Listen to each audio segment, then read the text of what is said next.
大家好，今天我们来聊远征五最值得抽取的人物水镜。水镜是盾系的领军人物，他凭一己之力撑起了防御型武将的天下，可以说是没有水镜就不会有盾队。水镜的怒攻会攻击全体，并将自身及相邻武将身上最多6个可驱散的异常状态随机转移至敌方目标身上，并刷新状态的持续时间。要留意的是，这里说的最多6个，并不是每次怒攻都会转移6个减役状态的。转移减役的数量也是随机的，也许是2个，也许是5个，但最多不会超过6个。水镜的技能是转移，不是驱散，所以并不会触发曹丕的驱散被动。水镜的转移也可以是个小解控，一些可以驱散的控制，比如魅惑、眩晕、沉默等，都可以被转移到对面去。水镜的怒攻实际上只是一个小小的辅助能力，所以请不要期待有了水镜后就可以不怕控制，不怕减役。因为防御型武将的回怒比较慢，每回合能发动一次怒攻就已经很不错了。水镜的怒攻其实并不是重点，它真正强势的地方是在于被动能力和羁绊。3星被动，每当有我方防御型武将被击退后，水镜会在其位置召唤一个被击退武将的镜像。简单来说，就是水镜可以复活防御型武将。镜像每回合最多触发2次，但不会在同一回合重复复活相同的武将，每场战斗最多触发4次。镜像的触发优先顺序会在蔡文姬的免死之后，但却会在殷姬的红魔和朱雀的复活之前。我举个例子，假设队里带了蔡文姬和助战朱雀，碰上对面带着殷姬的马典队，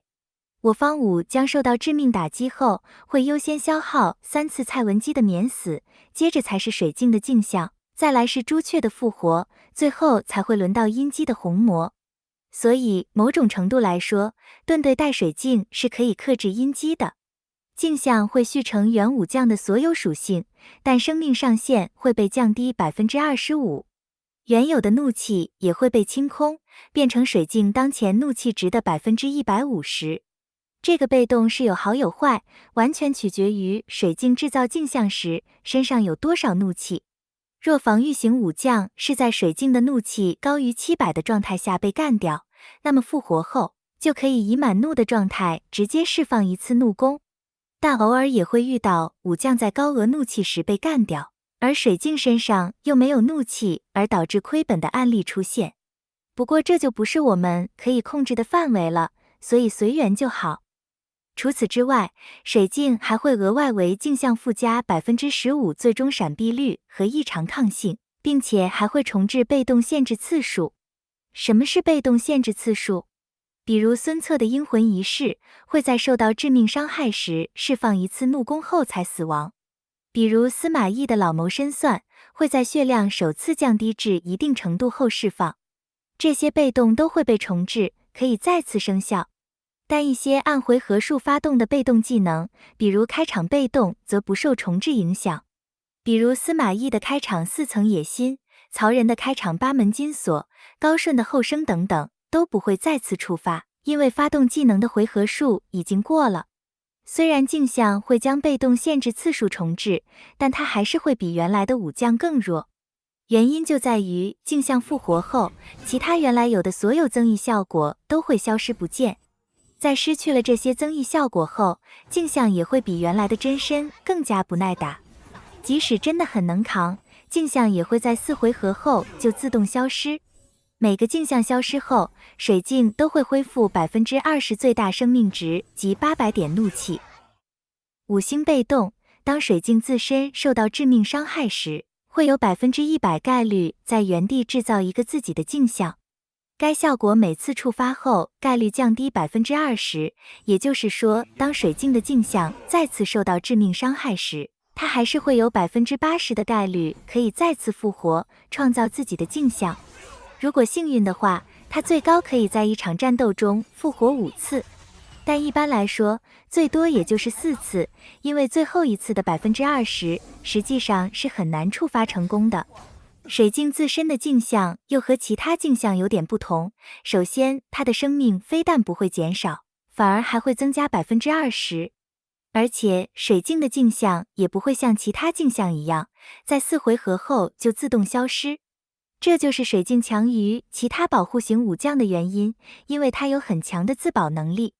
其他保护型武将通常在给队伍提供保护之余，自身都会成为队里最弱的一环。就比如蔡文姬无法为自身提供免死，雷云无法在开场给自己龙盾，高顺无法在开场给自己后生一样。他们虽然能给予队伍很强的保护，但也都各自成了队里的罩门。水镜就正好相反，他非但不是队里的罩门，他反而还是队里最强的一个。所以你经常可以在战斗中看到全队阵亡后，还剩下他一个人在苦苦奋战，他往往是队里最坦的一个。水镜唯一的缺点就是镜像被创造出来后，怒气是会被清空的。因此，当水镜创造出自己的镜像后，自身的怒气也会被清空，而造成后续镜像的怒气会变成水镜当前怒气值的150%，这个被动无法生效。因为这时水镜身上的怒气已经是0了，0即使增加了150%也还是0。水镜只有在一种情况下制造自身的镜像会有怒气，那就是在自身受到致命攻击的同时，还有其他镜像也因为被攻击而消失。这么一来，水镜就会触发其他镜像消失，自身获得回血20%和回怒800点的被动。但是这边要特别留意站位，因为死亡的顺序会按站位判定。假设水镜站的是1号位，那么即使2、3号位的镜像同时阵亡，水镜也不会获得怒气，因为在判定上是水镜先挂了，所以不会触发之后的镜像死亡回怒被动。水镜的镜像会提高20%最大生命，这个回血20%就刚好可以把水镜的生命补满。而这800点怒气的作用就是，若此时还有其他防御武将因为被攻击而一同消失，水镜就可以立即为他制造一个镜像，并回满怒气，马上发动一次怒攻。不过以目前已有的防御型武将来看，怒攻也不会造成什么很大的伤害就是了。水镜的3火被动会在友方其他武将受到怒气降低时，为其恢复被降低值的20%。若被降怒的是防御型武将，则恢复60%被降低的怒气。防御型武将本来就回怒慢，水镜的被动可以避免防御型武将在对上控怒强的队伍时，会因为被降怒而导致完全无法释放怒攻，这可以说是盾队的基础。水镜的5火被动是1火的加强版，这边就直接来说5火的效果。每当有我方武将释放怒攻前，水镜都会为其驱散2个异常状态，若该武将为防御型武将，则水镜自身会额外恢复20%最大生命值。有了这个回血被动后，水镜在纯盾的队伍里会变得比较坦。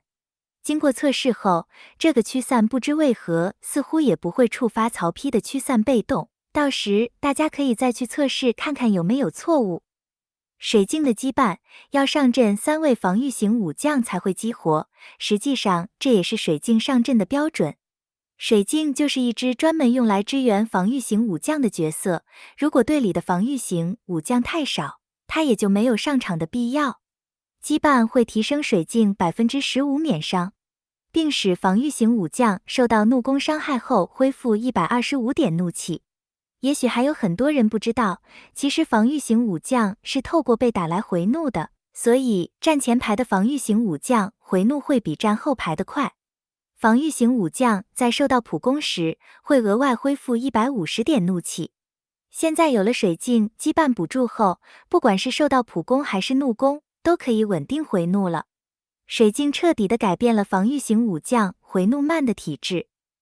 羁绊的另一个能力会使防御型武将造成怒攻伤害时，额外附带水镜当前生命值10%伤害。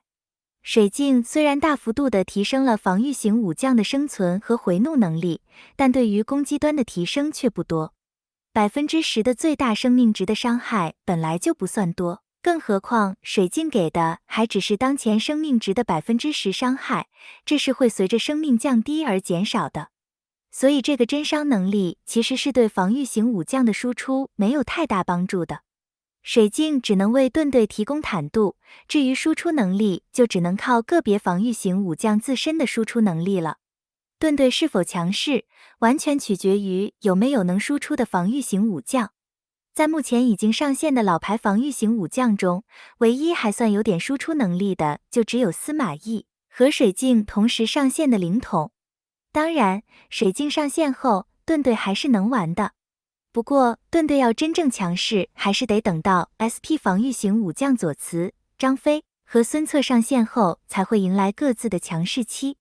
水镜目前有2个组队方向，第一个是走包含自己在内的3盾阵容，比如和吕布组盾吕，和火烧灵统组盾火。第二种方向就是走盾队，所谓盾队也并非全由防御型武将组成，当中还是会加入一些外援，比如姜维或浑曹来辅助输出。在陆服当时是有个姜维和水镜共同组的水姜，而这个队伍的进阶版盾姜则要等到浑左慈上线后才能正式完全。那么有什么防御型武将适合加入盾队？在没有更好的武将登场前，其实孙权也是个很适合放在盾队里的武将，因为他能为队伍提供很多的怒气，而且他自身的高闪避率也很适合玩镜像，因为镜像被创造出来后，也只会剩下最终闪避和异常抗性这2个增益。但孙权并不是一个放上去就能玩的武将，他是一个需要专门培养闪避率才能上场的武将。战魂、战灵这些都要专门为他养一套闪避才行，如果没有专门培养过，那恐怕孙权还是上不了场的。其他防御型武将，比如高顺就是盾队比较常驻的队员，灵统也有望加入。其他过渡型队员就有董卓、司马懿、孙策、夏侯惇、邢道荣、曹仁等等。水镜5星就可以上场，但最好要有3火才会有其所有基础能力。水镜没有一定的站位，5火水镜可以站前排当坦克，但不占1号位。如果前排有强力的武将，水镜也可以退居后排，专心当辅助。水镜站后排可以以更高的当前生命来辅助防御型武将输出，也可以用来防切后队。水镜自身能复活，1回合能创造2个镜像，要保住后排还是可以的。战魂、战灵一般还是会带连携舞曲来增加自身坦度。抽取建议必抽。水镜的保值程度甚至比姜维还高，主要还是受益于陆服接连出了很多强势的防御型武将。水镜的保质期完全和防御型武将的强度挂钩，只要场上还有强势防御型武将存在，水镜就会有出场的机会。水镜可以接连搭上浑左慈、浑张飞、浑孙策这些强势的 SP 武将，可以说是长期都处于1线状态。最大的问题也只是你是否有能力将这些 SP 都拉到5火而已。左慈、张飞这些都是需要拉到5火才能用的武将，需要的成本是真的不低。太远的不说，说最近的版本，水镜也可以用来应对即将登场的马点队，和接替冲锋将改走水将或盾将做准备。在 PVP 外，水镜在山河也有很高的出场率，水镜可以用来克制讨厌的红魔，也能用镜像复活来辅助司马懿、董卓这些常见的打山河防御型武将来通关。有了水镜后，再打山河就会舒服许多，后续也可以和浑左慈配合来打山河。总之，水镜是抽着绝对不会亏的武将，有能力的就直接拉5火，没能力的就先3火，再慢慢补到5火就好。好了，今天的视频就先说到这里，感谢大家的收看，我们下期再见。